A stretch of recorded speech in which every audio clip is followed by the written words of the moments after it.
Hey guys, Mike here. So, oh boy, what a roller coaster of a day from opening up super green to going red to going, oh my God, 1.3% up again. I mean, it was definitely one of these days, right? And so this is going to be a jam-packed video. And what I'm looking at here is we'll give you the data that came out this morning. You might be surprised because tomorrow we got some huge news coming out in the morning. Definitely will move the markets one way or the other. And I'm going to tell you what to look for in that. The other one is, obviously we have Apple earnings coming out, but the biggest thing is see if it reacts like in a lot of these other big stocks, because the one thing you have to remember when you're in a downtrend, whether it's a short-term downtrend, long-term downtrend, whatever it is, earnings react differently in a downtrend than they do in an uptrend. You got to hang the moon when you're in a downtrend, and even if you hang the moon, there's a chance you're not going to hold on to your gains. And I'm going to show you some charts to show you what I'm talking about. So when it comes to Apple, it's not about what it does in after hours. I want to see, how it's going to react after that. Is it going to be able to hold on, okay? Because that's the thing you got to remember. Anything in an uptrend, a lot of forgiveness, don't even have to hit your numbers to go up. Downtrends, totally different, okay? Even if it's just a short-term downtrend, that's what you got to remember. And then I'm going to show you something I put in the members video today to show you what the next move may be, but, basically a certain level to watch out for sure. You'll know, right? Either the bottom was in or it's not in, so to speak, right? And we'll talk a little bit because I heard some people in the comments saying, well, why did the market react like it did, have that big sell-off, if the Treasury and Fed is going to be doing an injection, liquidity, that kind of stuff. And like I said, the initial move is not always the real move, okay? So we got to keep that in mind, but I'll also show you something else there's no doubt they're looking at that is causing them to do this, okay? So the data that came out today, usually we get the job data, right? Again, this ain't moving. This ain't budging, initial jobless claims, continual jobless claims. What's it doing? It's going sideways, okay? I think a blind person could see that, right? It's not really moving, and so they want it to go up, right? They want more people to start losing their jobs. They need the unemployment rate to start moving up, all that good stuff. And the one area that really dropped off a cliff, even though we are back to normal now, is that service labor demand in the leisure and hospitality area, right? You remember when you look at this chart, we were way up there, right?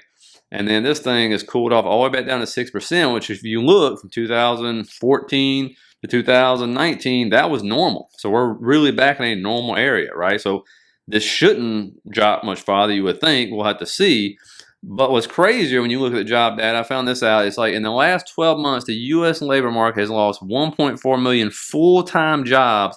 Meanwhile, the part-time jobs rose by 1.9 million simultaneously. This chart is horrible, but if you look at this, the darker line is the one that is the part-time jobs, the lighter one is the full-time jobs. And what's funny, when you actually look at full-time job growth, it actually goes up in about the end of the recession versus part-time jobs, because those are the ones people get rid of first, right? All those part-time employees, you got to go, right? And when you look at this, always to the right, it's horrible. But now you're seeing part-time jobs eclipse the full-time jobs. And so that shouldn't be much of a surprise. A lot of us have talked about how people are working 2 or 3 jobs, that kind of stuff. But, again, that counts as labor, right? And so that's what's keeping this whole thing up and this unemployment number way down. And when you look at tomorrow, red folder news, here you are with all your unemployment rate, the non-farm payroll stuff, and then ISM services PMI at 10 after the market opens. And all you got to do for those 2 drops on news, just watch the yields, right? Today they sold off. Market rallied like crazy. You look at the dollar. Again, Japan is supposedly intervening on this. It's been going down pretty much ever since. I ain't read a report where they spent like 50 billion or something to try to intervene or some crazy number, because their currency is just, it's just been wrecked, right? So we're going to see if the dollar bounces. If the dollar continues to show weakness, if the yields continue to show weakness, guess what? That is going to be good for stocks. That's another thing we got to keep in mind when talking about this. When you see that clip I show you in this video from that members video I did today. Now understand, they are looking at this. I don't care. Actually, Janet Yellen has said something about this the other day. When it comes to the interest payments on the debt, it is absolutely insane. These are the projections. Even if they end up cutting, for crying out loud, you can see it's like 1 trillion just in interest payments for this year. And you can see the top of it, like 1.79. If they actually just keep things steady with no cuts, that's just interest payments, guys. 1.7 trillion for the year. I mean, and both of them have even said, the Fed and the Treasury said the rate of this deficit is going up. Like, they're concerned. It's like, Yes, because eventually you do get to the point, even if you're America or somebody else, where people go, I'm gonna need a little more to start buying that debt from you. All right, and that's what I think they're kind of seeing that, right? So again, they're looking at that, and so you wonder why they're gonna start injecting liquidity and stabilizing the liquidity in the bond market. People get antsy, right, when this kind of stuff happens, especially with the amount of debt we carry in this country, just as people and as companies and as a government. Now, what we got to see here is when Apple reports, is it going to hold its earnings? You see, Microsoft gave them all back and then some. Alphabet gave half theirs back already, and they gave really good earnings, by the way. Okay, and then you look at PayPal, boom, gave it all back very quickly and then some. You come over to Amazon, it ends up popping up, ends up giving it all back, but now it's been taken off pretty good. But again, it's giving it back. And so will Apple do the same thing? And that's what happens when you're a shorter term downtrend, or it may turn out to be something more, but we'll see. Now, one sector to watch, or one type of stock to watch, which is getting a lot of traction, we've talked about it here before, right, is these Chinese stocks, right? You look at BABA, and there's a reason. We talked about this. They're all in these just beaten down ranges. And when they break out of these long-term trend lines, they go. And you can see this one right here. If it continues to break, they can hit that volume gap to 86. But then when you really pull out on a weekly chart, and understand, and Apple, I think, is going to have a lot to do with this, what they say about China tonight, because they have a huge exposure. Look at that volume gap. So if this thing ever gets up, I think it's like 85 or something like that above that right there. What is, no, I'm sorry. So if this thing ever is able to recover and get above 104, boy, that thing could absolutely skyrocket. I mean, you can see it right here. This has been going on. I've been showing you this at least, I hope, once a week.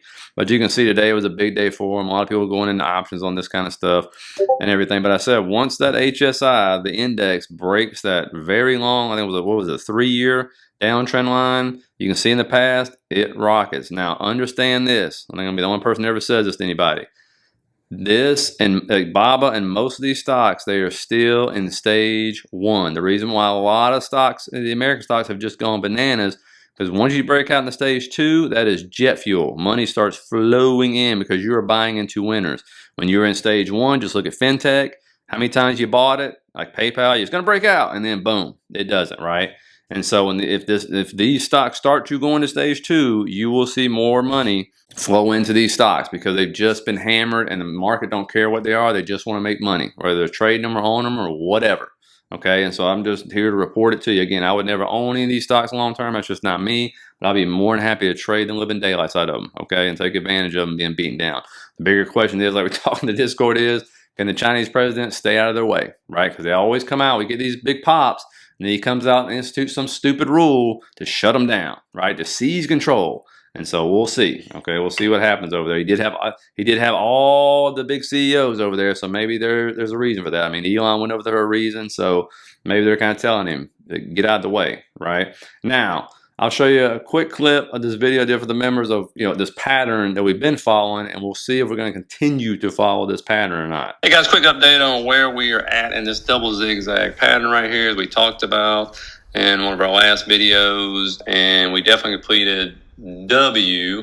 Now we have completed X, it looks like, and we're moving into Y, right? And we're going to try to kind of draw this out on the chart for you so you can see it. Again, this is just a pattern. A lot of patterns fail, but if you look clearly, this right here was A right there coming down, going into maybe say a B right here, right? And then we're going into C, so we complete that, right? Then, if you go back and look, you see what I'm talking about. There's the ABC down, going into the W. And then, as we come over, you can say, okay, let's see if we got an ABC going into the X right here. And when we come back over to the chart, you can see to me, that's A, that is B down right there. So we'll draw that one down. That is C. So boom, boom. And then if you look right here, so that completes X. Now the question is, we started to sell down, as we saw yesterday, right? And so that would be taking us into A. But if you look very carefully at this, again, this is A right here, B, C. That's the pattern we're looking for. That A clearly needs to break the C to the left, right? And we're nowhere near that. If we go back to the chart right here, as we start to move back up today, and again, this isn't a straight line down or anything, right? It's a zigzag for a reason. Okay, but you can see right here, we're moving up today and trying to get back in that channel. It's a big green day today. And so the question is this going to come down? And to know if this is going to continue.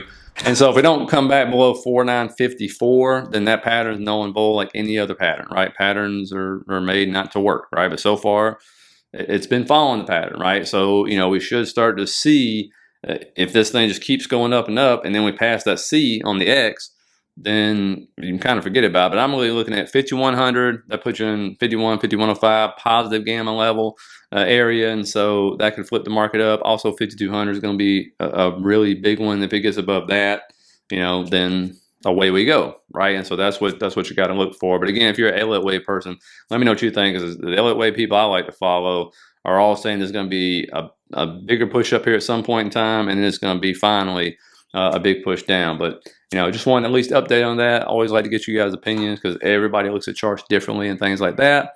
And so I hope you got something out of it. Please hit that like and subscribe button if you did. Really appreciate it. Appreciate all you guys who sign up for the membership, watch the videos, share the videos, gives it thumbs up.